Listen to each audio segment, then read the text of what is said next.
If you've got a question, the voices of resin are here. Oh, PlastChicks. PlastChicks is an SPE sponsored podcast.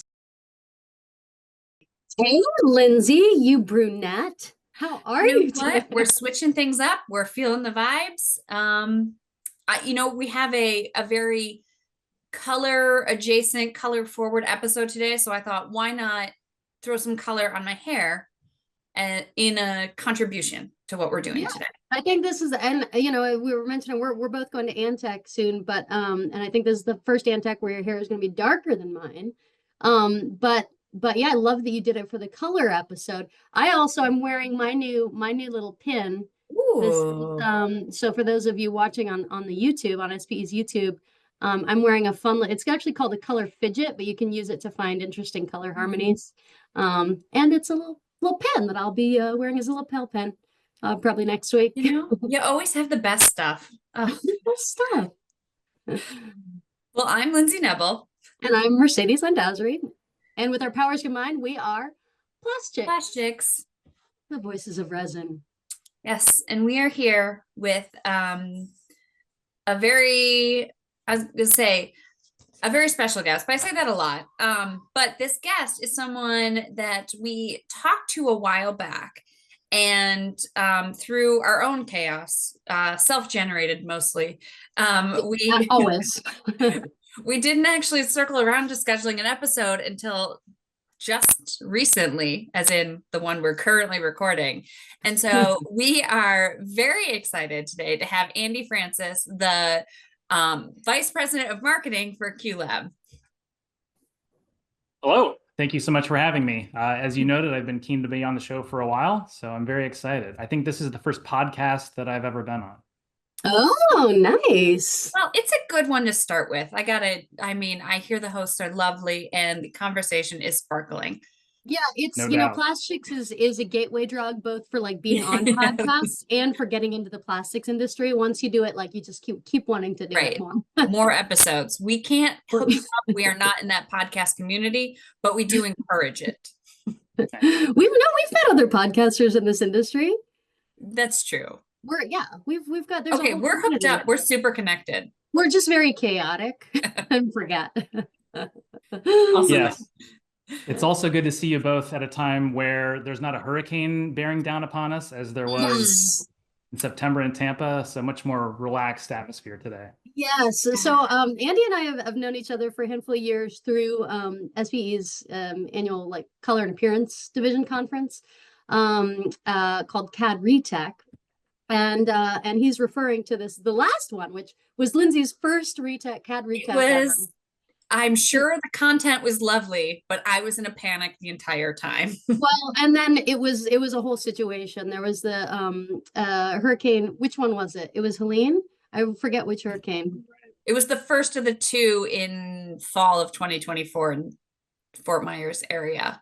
Yeah, and it hit Tampa really hard, and we actually had to evacuate the hotel. We had to cut the conference short. We've spoken about it before on here. It was very dramatic. Very dramatic. I will be steering clear of that entire area for any hurricane season from now until I die. Despite all of the worries that we had, we did pay attention to the presentation from QLab and to the conversations that we had. And it really struck us, some of the projects that you're working on, some of the new products that you've been releasing.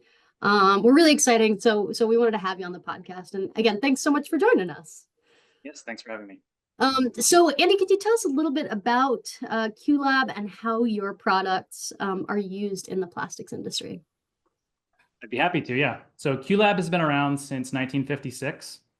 We were founded as the Q Panel Corporation, and our first product was manufacturing standard metal specimens for coatings manufacturers to coat and then test the durability of. So from there, over the decades since then, we've evolved to manufacture weathering as well as corrosion test devices, as well as providing weathering test services. So for plastics primarily, we manufacture laboratory equipment. We make xenon arc testing devices, as well as fluorescent UV testing devices.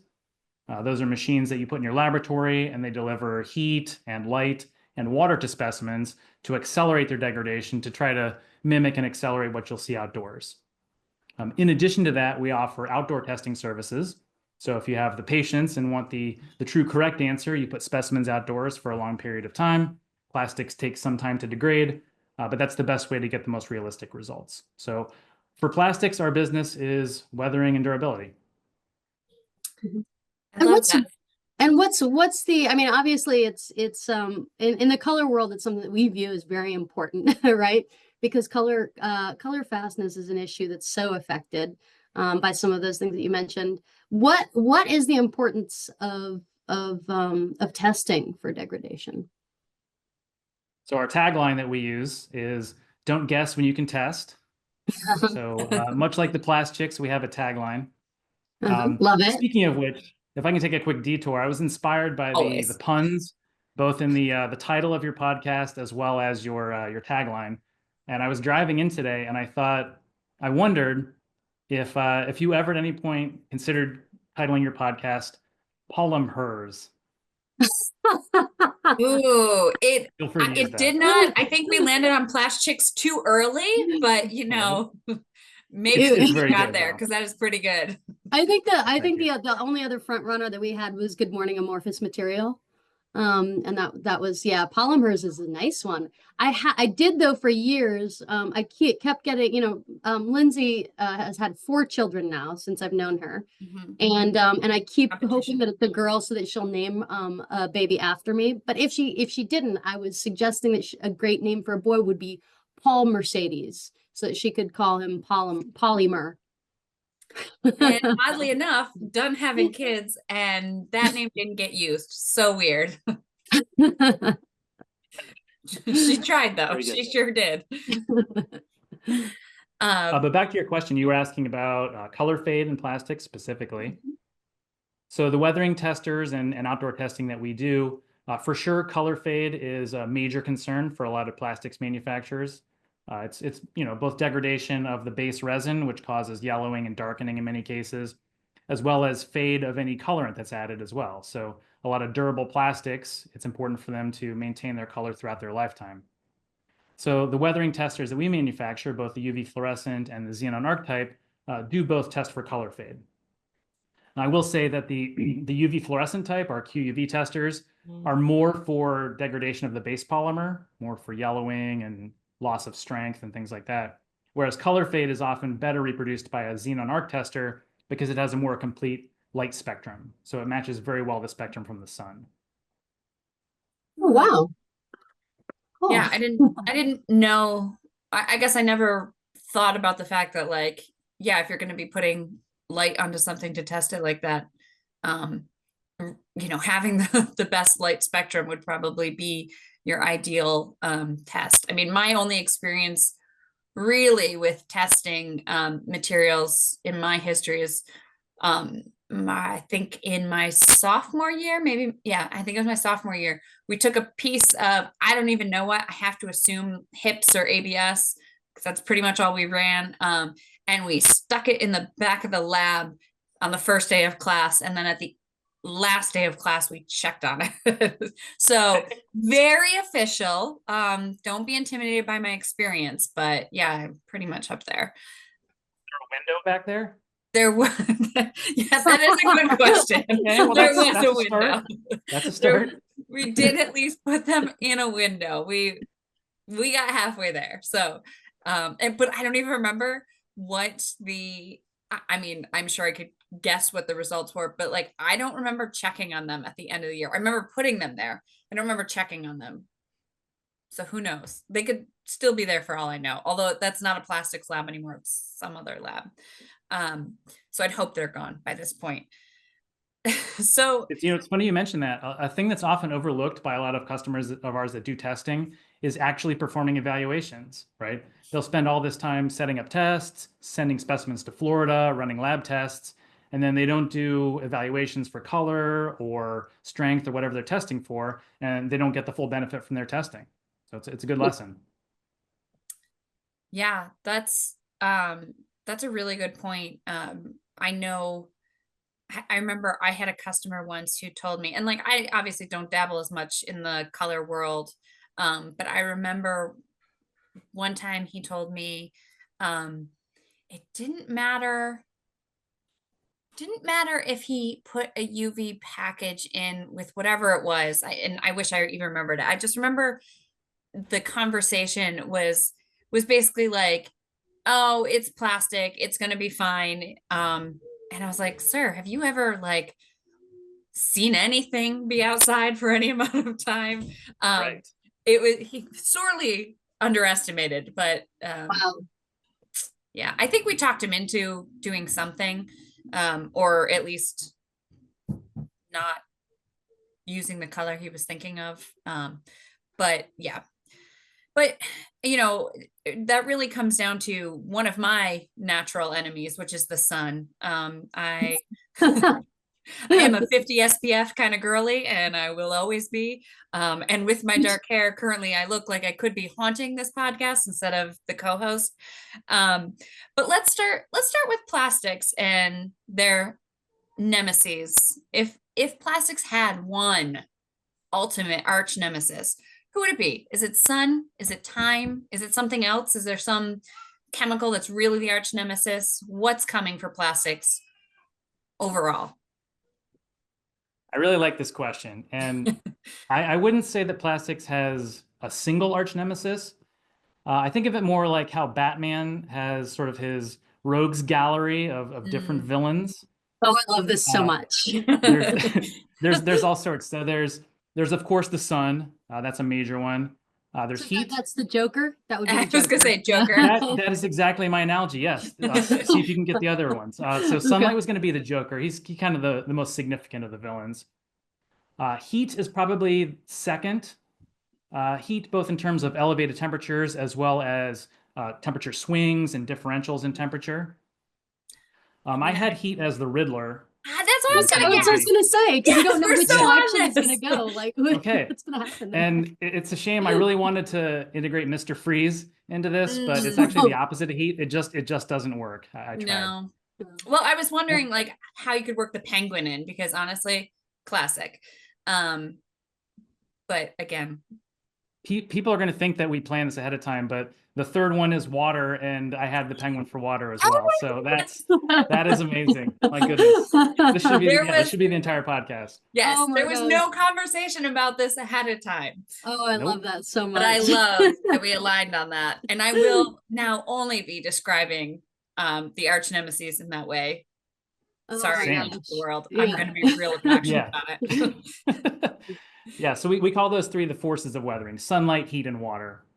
And the way we think of it is sunlight really initiates all the reactions. It kind of kicks everything off.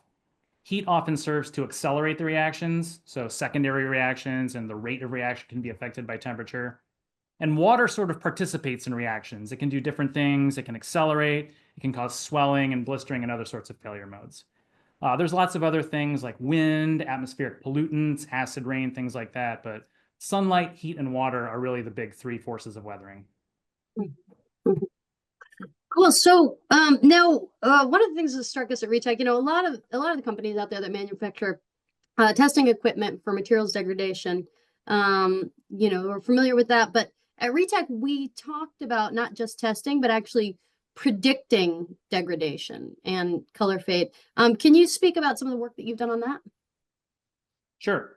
There's a niche but dedicated group of people that are interested in service life prediction, as they call it.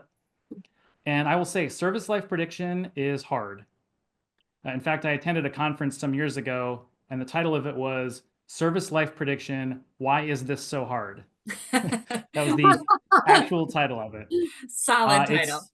Yeah, it was descriptive, if nothing else. It really is challenging to relate what you learn in the laboratory to what you learn outdoors. There aren't really generalized acceleration factors for what you see in the lab versus outdoors. So the reason it's so challenging is you really have to have that outdoor real world failure mechanism and data to really understand what you're seeing in your lab. So it is a challenge, and a lot of our customers do that work and build those correlations, and we have some as well. From our end, we do some research testing to present papers and things like that, but most of the results with our instruments we never see. So our customers purchase a QUV or a QSUN, they develop their correlations and are able to predict what kind of durability they'll have, what kind of warranty they can provide. And they don't tell us that.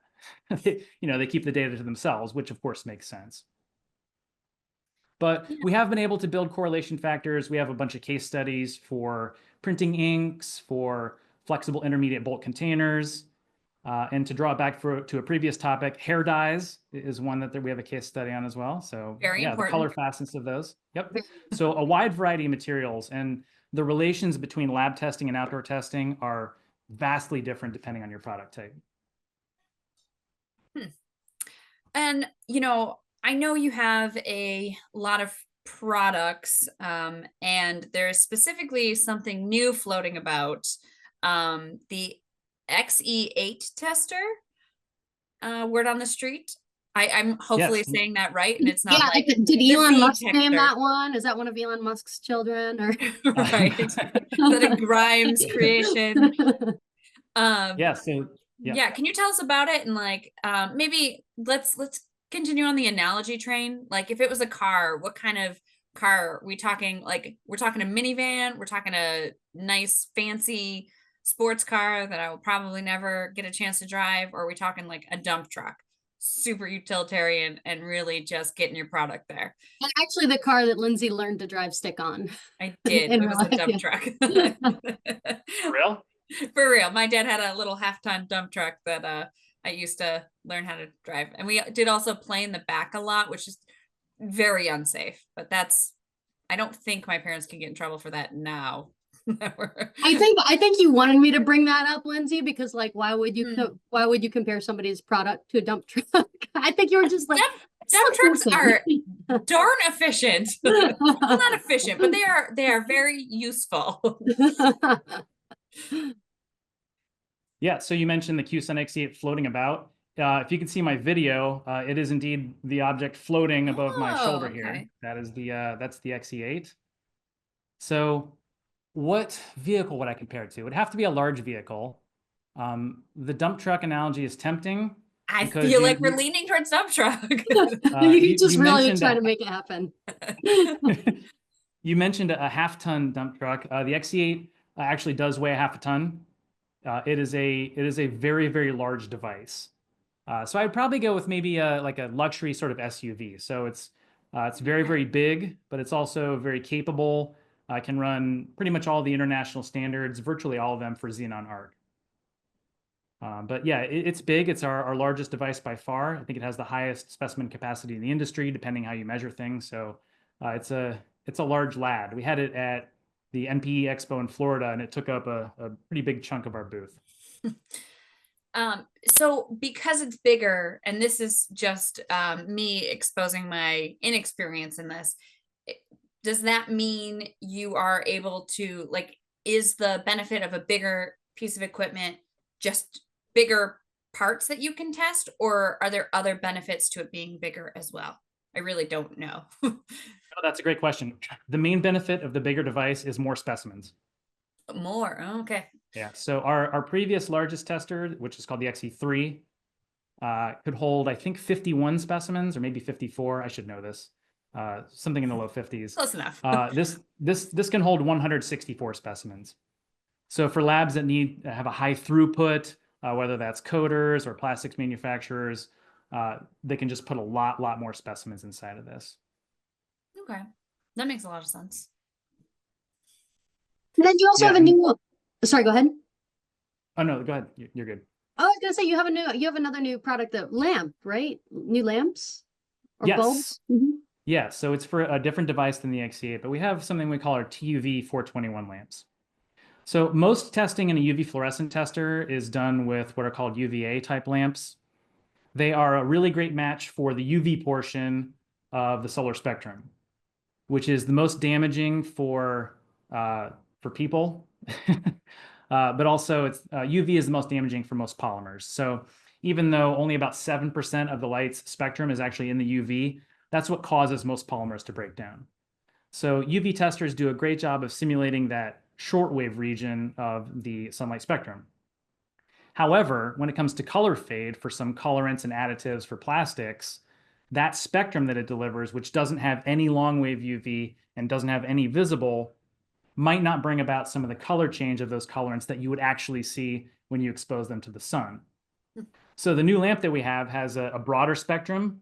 Instead of going out to maybe 360 nanometers, it goes out to 450 or so nanometers into the visible part of the spectrum, so that you're getting a more complete exposure of your specimen. So it does a better job of reproducing color change than our previous lamps, but you still get the benefit of ease of use and high specimen capacity from our QUV tester. Very cool. And so is any of that or are you doing any work with some of the new ranges of LED lighting that might become standard? Because I don't think we still don't know yet, like what, or there are 10 standards that are going to happen, right? 10 new standards for LEDs, wavelengths. Yeah, that's a great question. We get asked a lot about LED lights. We don't have anything right now, and there isn't really anything in the industry that exposes materials to LED lights. And the issue, at least right now, is that LED lights don't really degrade materials. They're softer, they're more efficient, they don't put out a lot of heat. So if you're in, for example, an office environment or a commercial environment of some sort, and the lighting is LED, products are going to last a long time. So the reason that, at least for now, the industry is still mostly with xenon or metal halide or UV fluorescent is those light sources cause the same kind of degradation that you see outdoors, whereas LEDs really don't. But that said, if there are LED, low cost, easy solutions that can replace our fluorescent lamps, fluorescent lamps aren't really in vogue anymore, or they could replace even a xenon source, that's certainly something that would be very interesting.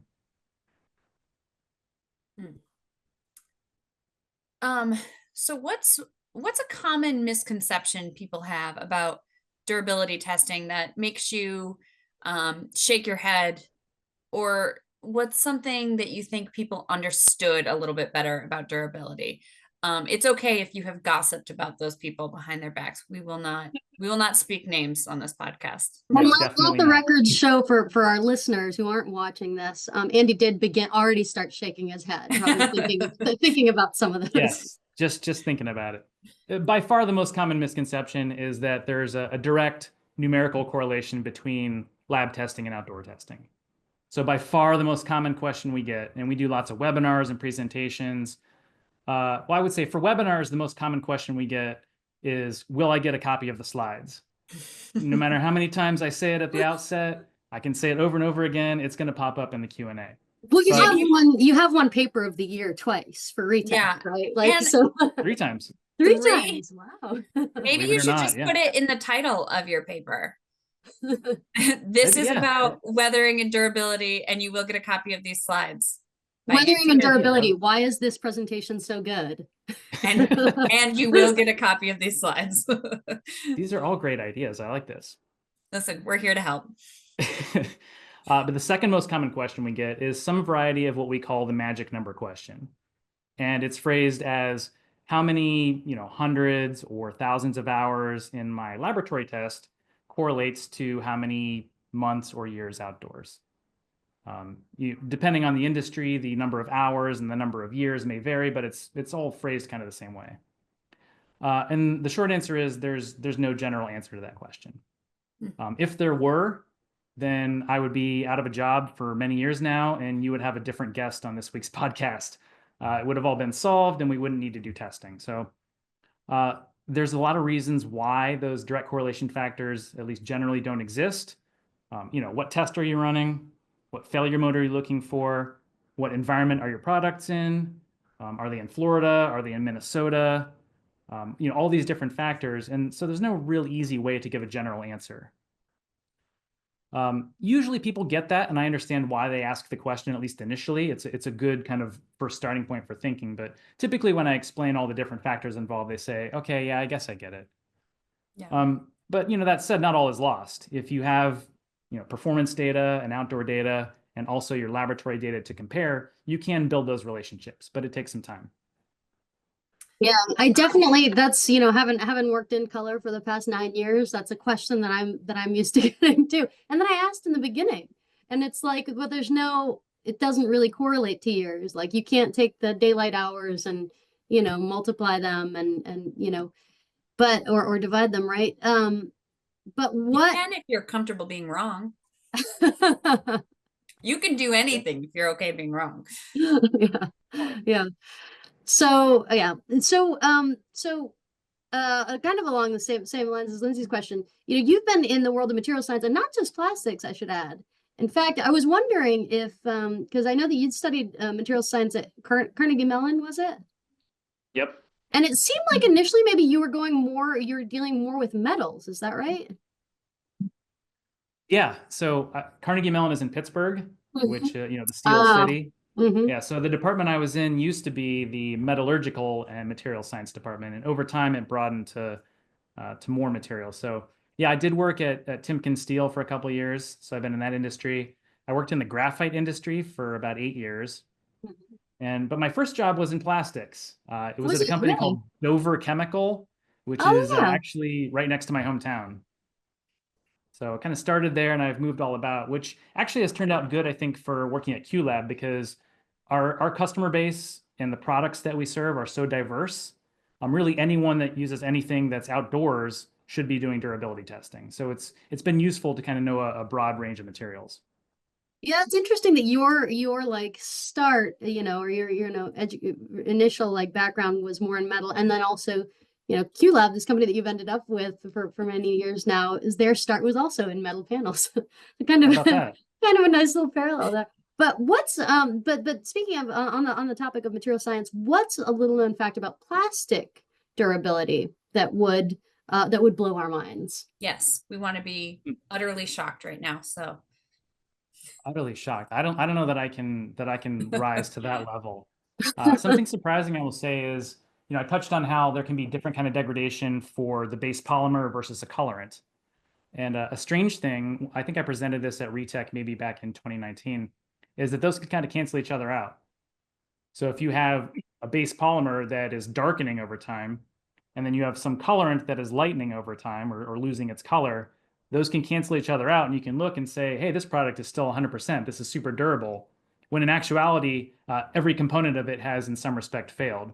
It's like the Simpsons where Mr. Burns goes in for a medical exam and it turns out he has every single disease that's ever been known to man. yes, But they're all kind of, competing with each other and no one can really rise to the surface. So he seems like he's healthy.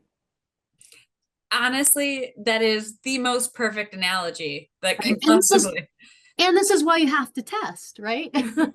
Yeah, for sure. And I wanna kind of go back to something you mentioned earlier. You said different like failure methods. We've talked a lot about like color and like the color fading, or the product, the material itself darkening. What are some other like failure methods that maybe people don't think about with weatherability? Because I think color is probably the first. As an outsider, that's probably the first that comes to my mind. But I know that there are other methods and other ways that parts can fail due to weathering. Yeah, for sure. So a big one is strength. It depends what the application is, but for example, flexible intermediate bulk containers, which are those really big sacks that they transport industrial powders in. So for those, color fade isn't so important because you're in some dirty factory. Who cares what color your tarp is? But if a hole develops in the bottom and all the powder spills out onto the floor, then that's a problem, right? So doing testing, it's important to know upfront, or at least have some understanding of what do you care about? What is the failure mode that you're interested in? If you just expose materials and then you get some results and you don't know what to do with them, then maybe you've wasted your time. But things like loss of color, loss of strength, for paints, loss of gloss, so shininess and appearance, all those things can be important to you and to your customers. So we always try to tell people, like, upfront, have some ideas of what your testing goals are. Wow, that wasn't, I mean, a lot of people think that me having worked like in color and specifically in pigments, that I know more about paints and coatings than I do. But I hadn't even thought of gloss loss. Yeah, it's a That's big so one. funny. I think our big three evaluations are color, gloss, and then just a visual evaluation, which it's what it sounds like. It's you take your thing, you look at it, you write down some notes, and that can be really valuable information. The professional visual evaluation. I don't know that I'd be cut out for that. I'd be like, it So, looks fine. so I mean, we do Andy, those, but oh, sorry. no, go ahead, go ahead.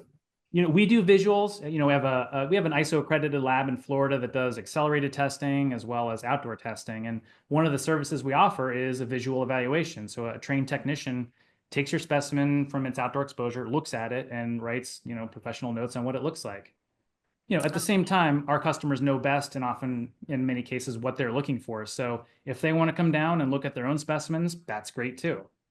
So, but it's sort of a humble evaluation. There's no instrumentation involved necessarily, but you can learn a lot from that.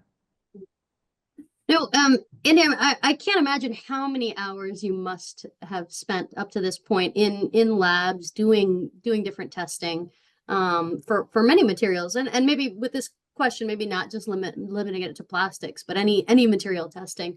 What's a result that you got that really truly surprised you? Like you never would have seen it coming. Do you ever have that experience? Well, I'm in marketing now, so I forgot where the lab is. I think it's around here Stop. somewhere, but I can think of one good one. I think I presented this at Retech maybe back in 21.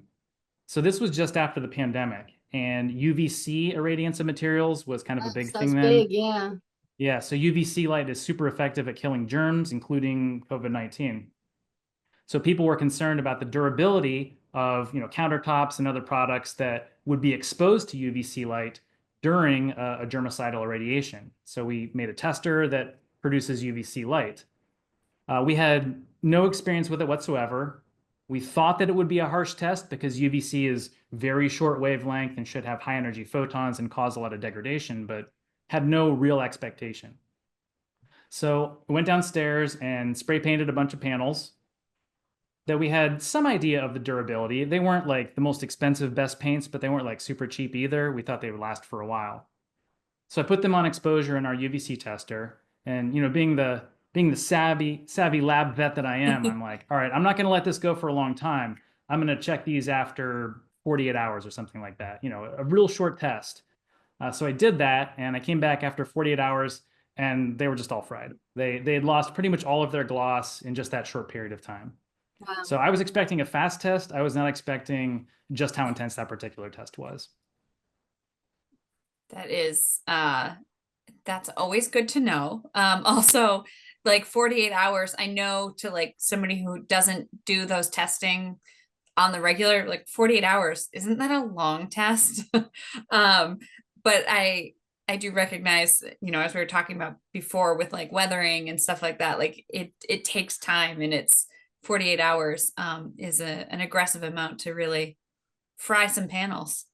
Well, so don't fall asleep at the nail salon with your hand under the do not do that. Your nails will look bad. Yeah, it may seem like a long test. For material durability, so for plastics and polymers, for example, lab tests, even though they're accelerated, are typically in the hundreds or even thousands of hours. No, that is a long time. I don't have the patience for something that you want to last 20 years outdoors. That's not so long. It's all kind of all relative. Yeah, it's probably necessary. So talk to me about the future of durability testing for plastics. Are we talking AI powered robots, tests, testing in line? What are we thinking is the next generation of testing for plastics? Good question. Yeah, I think automation will play some role. We already have some customers that I think have a lot of their specimen handling and preparation automated by robots, especially customers that do like hundreds and thousands of panels. It's expensive and difficult to have lab techs in there doing all of the application, all the moving around. And I think a lot of the evaluations can also be automated. So, color and gloss that we've talked about are largely instrumented. So a lot of that can be automated as well. Another aspect, now that you got me thinking about this, is how can AI and tools like that help with service life prediction, which, as we have discussed several times, is hard. The concern I have there is AI models and things like that rely on having a lot of good data, unless they're hallucinating, which I guess happens, but they could. What there isn't right now is a real comprehensive database of materials testing results. there isn't somewhere you can go and just find out for any given polymer or colorant or thing like that, how they've performed in outdoor testing and how they performed in laboratory testing.